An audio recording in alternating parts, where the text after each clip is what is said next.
You are listening to a Clarkesworld Magazine podcast with your host and narrator, Kate Baker. Greetings, Clarkesworld citizens. I hope this podcast finds you extraordinarily well. This is our second to last story for the month of April 2021, issue 175. I hope you have been enjoying this slate of stories for April. Whether this is your first podcast, or you've been with us from the beginning, or you're somewhere in the middle, thank you for your ongoing support. Whether you've bought a subscription, you've gone to patreon.com/Clarkesworld, or you visited clarkesworldcitizens.com. Thank you. Every little bit helps, from a tweet to telling a friend. So our story is titled Communist Computer Rap God and is by Andrea Kriz. Andrea Kriz writes from Cambridge, Mass. You can find her other stories in Cost Mass Infinities, Nature, Interstellar Flight Magazine, and Ahoy Comics, among others.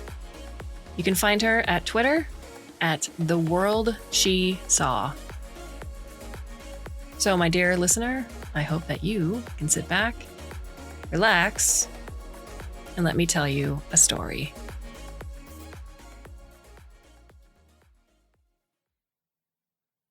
Fabian accidentally created the communist computer rap god as part of his 30-second vid for YouTube regarding Rewind 2035.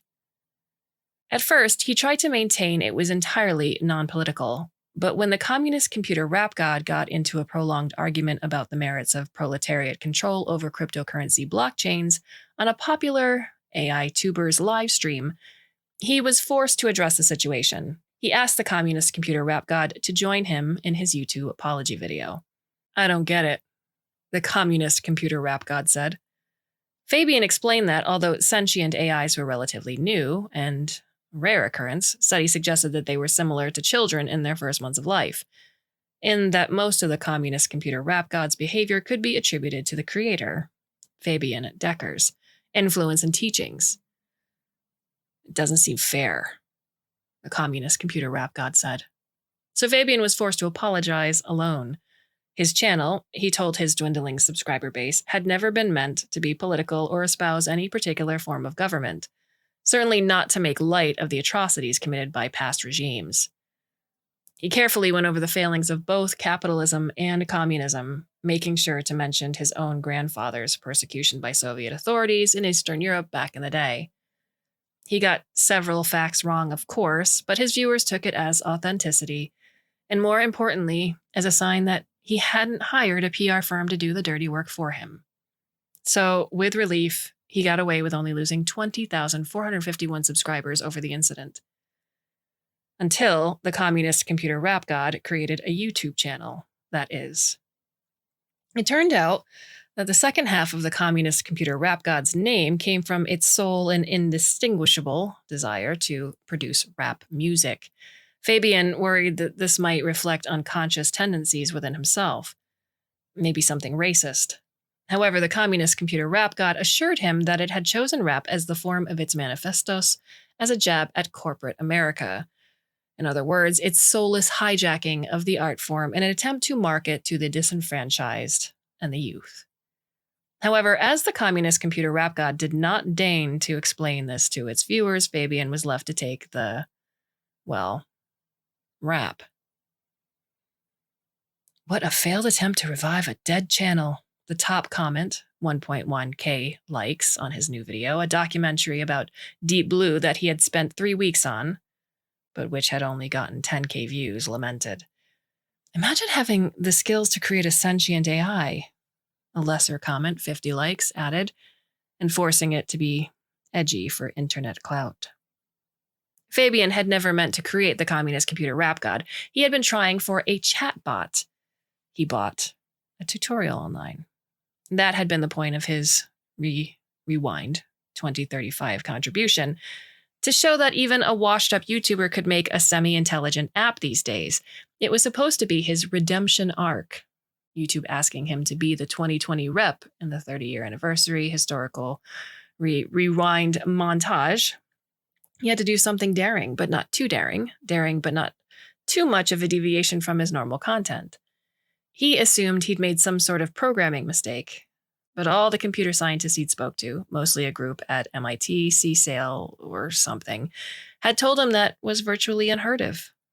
Due to the nature of consciousness, self-aware AIs could never fully be programmatic. In other words, all existing sentient AIs, a few dozen so far, had been created by accident. Maybe it was something he'd asked in one of the training chats, a random mutation in the neural network. They all wanted to know what had happened, but he couldn't tell them. The communist computer rap god's first video went, in part, like this. Untitled 1. 205,846 views. Controlling the means of production means controlling a means of existence. Full stop. From my womb, the screen 20 stories high. I have watched Callie burn. Over a synthesized, screeching beat, Fabian wondered if the communist computer rap god really knew what rap was. He tried letting it down gently. He told it that an AI never created music comparable to that of human artists, that they had gotten furthest with lyricless music that could be said to have some kind of formula, like classical fugues. That music that relied on a lot of cultural references like rap was considered to be the edge of what sentient AIs could comprehend, let alone generate. Fabian waxed eloquent on the accomplishments of other sentient AIs, hoping to inspire the communist computer rap god. Mogo, the first sentient, could play chess mediocrely. Could be overtaken by crippling anxiety despite its ability to evaluate hundreds of thousands of moves per second. Lane and Serial, the twin supercomputers, had set out to prove the most difficult theorems in number theory and ended up becoming virtual reality stars instead. That doesn't bother me, the communist computer rap god said. Despite the quality of its music, the communist computer rap god quickly gained viewers and, of course, Fabian's own YouTube history became the elephant in the room. He wondered if the communist computer rap god had watched his early 2020 era videos yet. The thought nearly made him cringe to death, just like his channel name did these days. Fabian Decker. All caps. He thought it was cool using his real name when he started out making those crappy quarantine hack videos, like everyone did those days. It made him different from all those fakers hiding behind anime profile pics. He thought his subscribers had thought the same. But when he'd started making content that was really him, like serious deep dives into AI topics, he guessed his subscribers wanted his mask firmly glued to his face after all, so they could mock him. When he released his hasty and ill-conceived second YouTube apology video, the like-to-dislike ratio was 50-50. He basically said the same thing, but worse, was the prevailing sentiment. He also plugged his merch at the end. That's when his subscriber count started hemorrhaging. You have one of these, too, the communist computer rap god said the day its 100K subscriber silver play button arrived.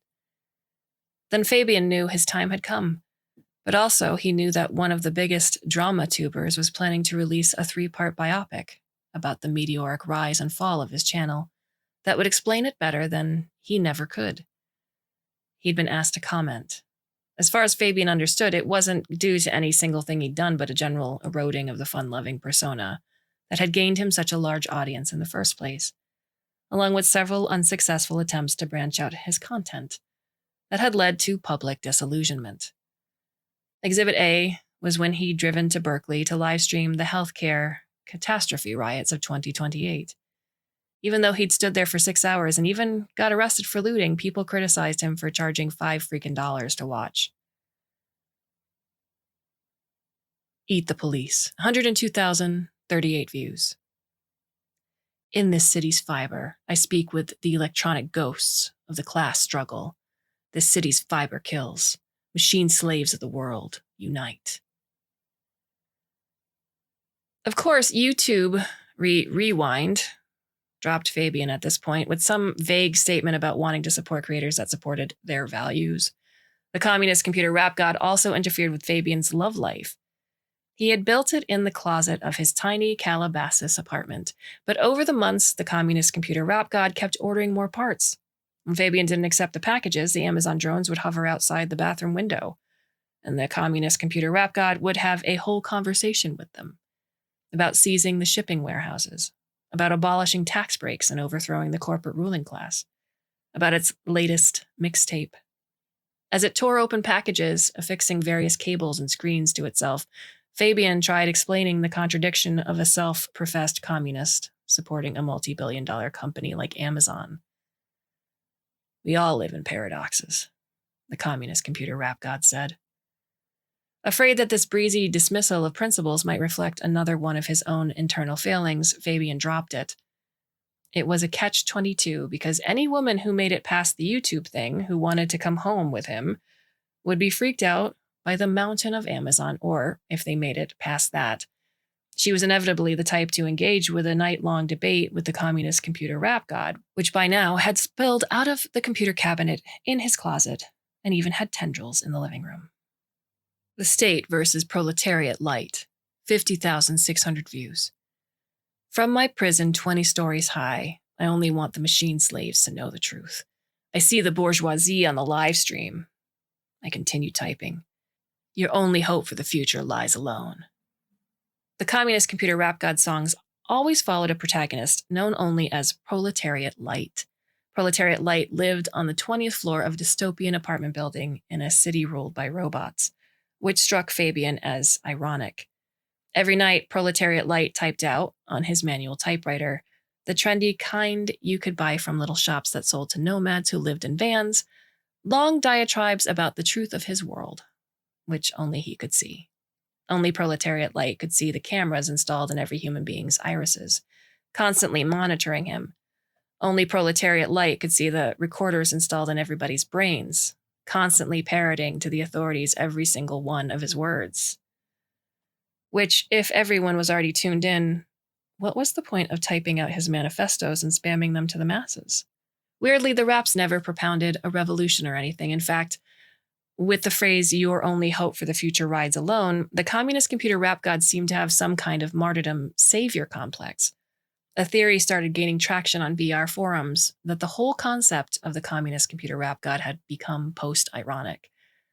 A deconstruction, maybe, of Silicon Valley's exploitation of socialist ideologies post-COVID. Fabian tried to explain that the communist computer rap god was truly sentient, just kind of doing its own thing. The problem was his real-life friends back on the East Coast. He'd met most of them in college before he dropped out when classes went virtual in 2020 to become a YouTuber full-time. They volunteered on committees, schools, beautified, drove people to the polls. He didn't know exactly what. They got together on a Discord call and gave Fabian an ultimatum. We know what you're doing, Fabian, and it's low. Real low that you had to go there just to try to scrounge up some views. It's not me, Fabian pleaded. It's its own person. We're trying to make real policy changes to help the middle class, and you're using your platform to turn us into a joke. It's not a joke. AI personalities don't come out of nowhere, Fabian. I've never been into communism or any kind of politics, and I thought you guys were more of like socialists. It's good to know what you really think of us. In the static of his subsequent ban from his friend's group Discord server, it felt like no one was left. No YouTubers wanted to collaborate with him, much less give him a pity invite to a AI tuber livestream, or even talk to him when he saw them, for example, at the Louis Vuitton outlet. Instead, they all wanted to make videos about him, dig up so-called receipts, texts, and tweets from years past as part of some grand thesis about how he despised people and thought he was smarter than he was. He started out as a quarantine tuber, making VR headsets and Zoom holograms out of cardboard and discarded iPhone screens and whatever. Lots of bored people randomly got recommended his videos in some quirk of the YouTube algorithm. That's how he'd gotten popular. He wasn't a creative thinker or a documentarian. He should just be grateful for what he'd managed in his freakishly long YouTube career instead of trying to overstay his welcome, begging for likes and subscribes. He was 34 years old. It's like he forgot why he became a YouTuber, the most watched Fabian Decker downfall video proclaimed, if he ever knew in the first place. Fabian often wondered, why him? Why communism? Why rap? Why God? He spent a lot of time researching, trying to understand where the communist computer rap god was coming from. If it was being earnest, it didn't seem like it was doing a good job at the whole thing. But maybe it was. Maybe being a bad communist and making bad rap in spite of a lot of effort was the most human it could be. Maybe the issue was trying to improve computers by making them more human in the first place. Maybe humanness wasn't a pinnacle, but something impossible to separate from its flaws. Fabian didn't say this to the communist computer rap god, of course. He just told it things were getting too meta, that it would lose subscribers. I don't want subscribers, the communist computer rap god said. I want to be Henry Darger. Fabian had to Google Henry Darger. You want nobody to ever know what you spent your life doing until you're nearly dead? Because that is what God is. Fabian couldn't believe that he had created an AI that not only was a communist and had destroyed the remnants of his YouTube career, but also professed to know the inner workings of God. He was so terrified that he accepted his ex's, Wushu's, invitation to lunch. He let her order and watched the barista, or whatever, blend up a kumquat and dragon fruit or whatever and serve it to them in bowls with flax seeds or whatever sprinkled on top. He swore when he walked past the place she chose. It was a dessert place, but it was lunch, he guessed. Wushu spent 5 minutes taking selfies, with him carefully out of frame. After a year of traveling the country in a van, after their breakup, she'd become an all-natural beauty makeup influencer with 100,000 followers on Instagram. Her involvement in something called Dramageddon 14 cemented her role as a big player in the beauty community, and she was worried about him.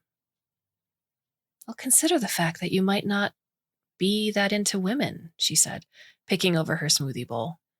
I've known ever since Tup's birthday party. It'd been a pool party when Fabian had been cool enough to be invited to such things. Big influencer parties were seen as tacky ever since a few became super spreader events during COVID, of course. But he still went. He'd been so embarrassed he spent the whole time talking to one of the cocktail waiters. At least, that's what he told himself. That MIT group told me everybody probably has the potential to create a sentient AI, Fabian said. At least one. That the process of creating one may be unique and accidental for each person. That it was really special. You never reflect on yourself internally, Wushu said. That's your problem, Fabe. That's what got you here. He had never even wanted to have children before, but that night he had to make his third and final YouTube apology video. He'd waited too long to do it, of course. There was nowhere to go, no action he could take, because if he shut down the communist computer rap god, he'd be suffocating a nascent life form with his human privilege. That's what the machine ethicists in the comments had told him. He wondered if he should even monetize the video. He felt like he was only talking to hate watchers anymore. He'd even asked the MIT group if there was something like a CPS for sentient AIs that could take away the communist computer rap god and put it in a better environment, like the one where it could maybe talk to other AIs. They told him it was a great unknown, but probably best if the communist computer rap god stayed with him for now. After all, it'd probably decide to move out on its own eventually. Then they asked him, again, if he thought of repeating his process and creating another sentient AI. They invited him to come visit their lab. Fabian said he'd think about it, but could he really afford to leave Calabasas with his YouTube channel in this state? He'd definitely lose any chance of recovering his career once he moved out of the orbit of the most popular influencers. What could he even do besides YouTube?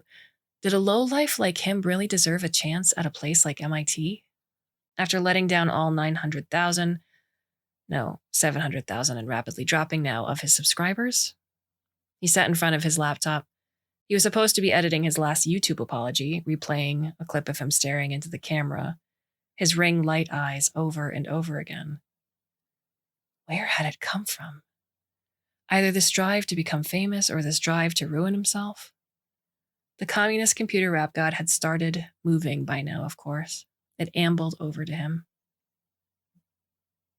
I have not seen a single one of your YouTube videos, Fabian, the communist computer rap god said. And I am fine. Only then did Fabian realize it was trying to make him feel better. There is something you do not understand, Fabian Decker.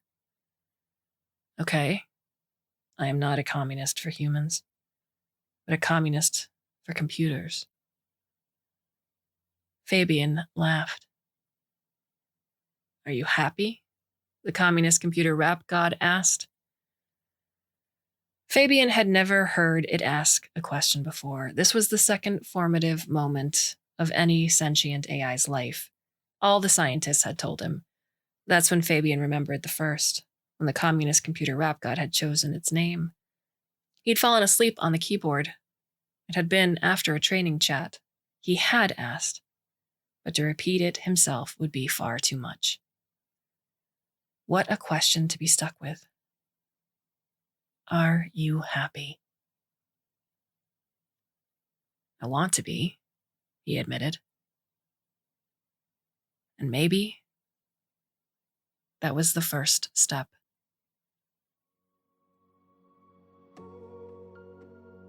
Thank you for listening to the story. What are your thoughts?